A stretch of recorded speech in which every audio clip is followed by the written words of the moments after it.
Well, hello and welcome back to Aligned as Fuck, the series where I'm helping you get into alignment. Hi, it's part 3. Before we get started, make sure that you grab yourself something fun to drink. It is starting to rear summer's ugly head here, so mineral water it is for me. Cheers. Okay, for those of you who have not checked out my membership yet, what are you actually doing with your life?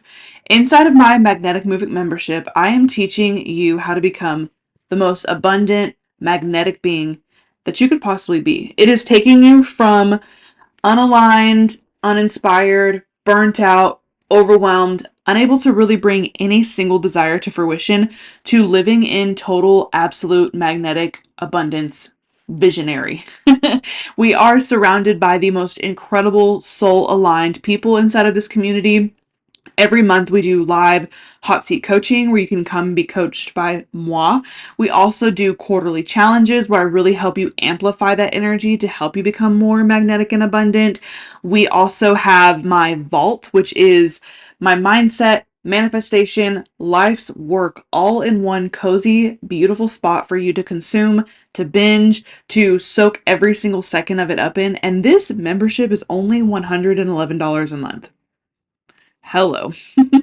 This is the most important way for you to actually get out of this hamster wheel that you've been living on and to truly let your freak flag fly in the most authentic way while also becoming your most abundant and magnetic self. And this series is just a smidge of a toast and a taste of what is actually inside of my membership. So let's get into today's topic. One of the most important things that we have got to remember when we are talking about becoming our most aligned version of ourselves is the energetic boundary that we put in place equals self-love. I literally just got done speaking with one of my private clients this morning about energetic boundaries, and it's something that I do talk about with a lot of my private clients, which is why I'm bringing this into our part 3 of this series, because it is something that is so important. Once we have embodied our highest self, once we have really had that crystal clear vision of our highest self, and once we kind of understand what alignment means for us individually, then you can really start to understand where your energetic boundaries are. Where are you leaking energy? Where are you putting too much time and energy into things? Where are you able to say, you know what, this is for me, and I'm going to be about this for me unapologetically. This private client and I were talking this morning because recently it was Mother's Day and she had to spend Mother's Day with her mother-in-law, and they went to dinner, which, side note, I worked in the restaurant industry for 8 years. I was a manager for 5 of those years for a billion-dollar corporate company, restaurant company, and Mother's Day was one of our largest in sales day of the year. And let me tell you one thing, the last place I want to be on fucking Mother's Day is at a restaurant. And it ruined me. So as soon as she's talking to me about this story, I'm already like, oh God, I feel for you because you're at a restaurant on Mother's Day. And after they were done eating, the mother-in-law said, like, I want you guys to come over. And my client in her core was like, no, I want to go home and spend time with my family. I want to go home and spend time with my child. I want to go home and spend Mother's Day the way I want to spend it. But instead of vocalizing that energetic boundary, she said, okay. And she said, okay, because her fear was that she was going to cause drama. She was going to cause a strain or a riff. And what I told her, which I'm going to tell you now too, because I guarantee you do the same damn thing. Not the same experience, but I guarantee you do things to keep the peace, or you do things so that you're not to made to be the bad guy, or you do things to not allow a fight to ensue. And let me tell you one thing.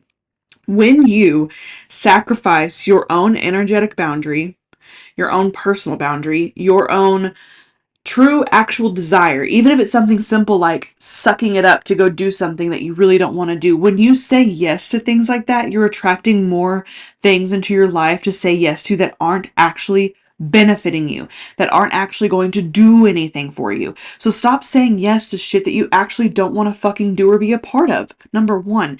And number two, when you agree to do something or be a part of something that you truly don't want to do or be a part of because you're afraid of rocking the boat or causing drama, your response to someone asking you to do something is not an excuse for them to treat you shitty. And if they react by starting drama, that is not an indicator that your answer saying no should have been a different answer. Here's the thing. When we are becoming aligned as fuck, and when we are stepping into total alignment, you are the priority. You are the thing, okay? Especially if you are someone who others need you to pour into them, right?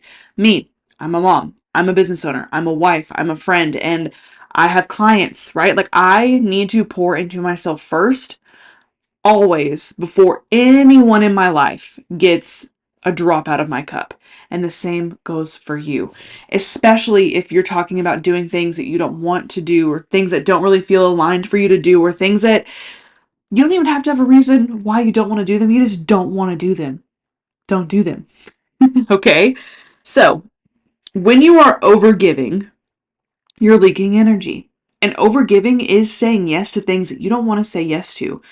Why are you sacrificing your own joy, your own happiness, your own alignment to please a situation or another party? Who benefits from that? They do, maybe. But at the end of the day, only you can create alignment and abundance in your life, not others. You are where it has to start and where it has to end with all of this, especially when we're talking about creating those energetic boundaries. The last thing I want to touch on about your energetic boundary is the stronger your boundaries are, the more self-love you have. When you truly love yourself, when you truly respect yourself, these boundaries you put in place, they don't need to be second guessed. They don't need to be challenged because they feel so aligned for you, because it's coming from a place of the love and the respect you have for yourself. No one, at the end of the day, is going to treat you better than you treat yourself. And when you have loose ass boundaries, you are allowing loose ass leaky energy into your life and into your being. And that creates unalignment. So I have a project for you to do. Make sure you access this project by clicking on the link in the show notes, because that is how you're going to immerse yourself into this talking point of setting those energetic boundaries, getting really clear on what your energetic boundaries are, is, and getting really a great understanding of how you can implement your own energetic boundaries in a peaceful way, right? Like, I don't need you to go out and start wreaking havoc with everyone in your life by saying, these are my boundaries, and if you don't like it, you can go fuck yourself. It doesn't have to be that type of energy. It can simply be, this is my boundary, and when I get asked again, my answer will be no. How they respond is none of my business. And I'm also training the people around me to understand that these boundaries are things that I have in place for myself now. The second part that I'm going to be talking about in this part 3 of the Aligned as Fuck series is when you become the highest version of yourself, which we did in part 1. So if you are watching this and you're like, what are you talking about, highest self? Pause this, save it for later. Please go watch part 1 and 2 before we continue, because you gotta kind of be in the loop here to know what it is I'm talking about and to be kind of caught up on where we are with immersing yourself into becoming aligned as fuck. Now, when we are talking about becoming the highest version of you, a very misconceptualized idea and teaching is that you manifest things that you desire, right? So if you're a master manifester, you're just really good at manifesting things you desire. When, yes, that's true to a tiny percentage, but the majority of the meat inside of that is you manifest who you are. So when you embody your highest version, you're manifesting them, their life, how they live and breathe and walk through this life and show up. That's who and what you're manifesting. So if you're someone who's always like, gosh, I always manifest these relationships where I'm not respected, it's because that's who you're being. You're manifesting who you're being, and you're being someone who doesn't have energetic boundaries in place to stop allowing others to disrespect you. That's just a very broad example, okay? This is something that I work with my private clients all the time, is really mastering the embodiment piece. And if you're someone who's like, oh my God, that is something I've got to do ASAP, you can use the link in my show notes to apply to work with me privately. And this is something we can totally tackle. And this is something that you can achieve in the next 6 months. For real, for real. So, identity is an important piece here, because who you identify as, right, is so important. And I'm not saying start looking up to others or start trying to be like someone else. You just got to be the better, polished, more aligned version of you. That's really all it is here. So if you are tired of living in burnout and overwhelm and broke and sad and depressed energy, be the version of you who doesn't have those traits about them, who isn't living in that type of bubble, who isn't surrounding themselves with opportunities to feel unaligned and be unaligned. It's identity work. Who do you identify as? If you want to become a master manifester, start identifying as a master manifester. If you want to become a multi-six, multi-seven-figure business owner, how does that version of you show up? What does that version of you prioritize? How does that version of you set up energetic boundaries? Because you have got to apply your highest self when we're talking about these boundaries, especially if you don't even know what your energetic boundaries are. What are they to your highest self? Because I guarantee you, as soon as you ask yourself that question, you're going to have a laundry list of things that are your priority with having those energetic boundaries. And one of the reasons why so many people, they start these New Year's resolutions and they fall off by like January 17th is because they never do the identity work. They never become the version of themselves who has this new habit or routine in place, right? Like they think, okay, I'm going to clean out all the junk in my food, in my pantry, all the junk in my fridge. I'm going to go buy really luxurious workout clothes. I'm going to get a gym membership. That's great. Those are all things, right?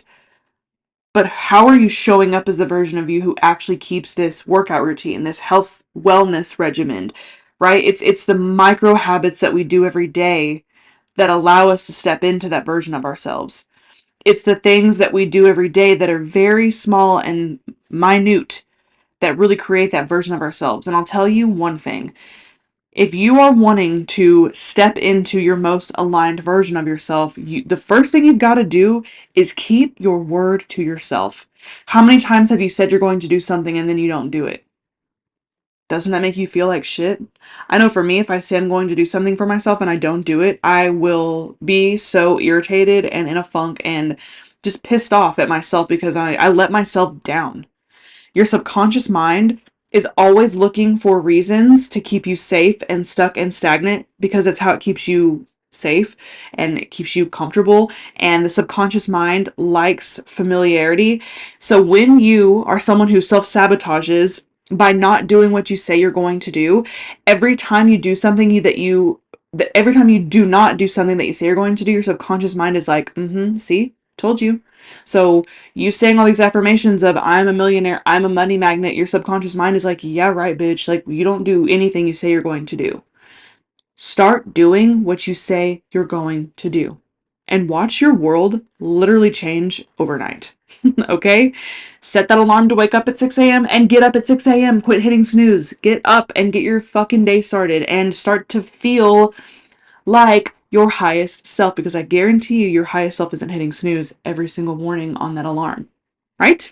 Right. Okay. That's the end of part 3. I'll see you back for part 4. Make sure you snag that link in the show notes in order to get the tools to implement this part 3 process. I'll see you later. Bye.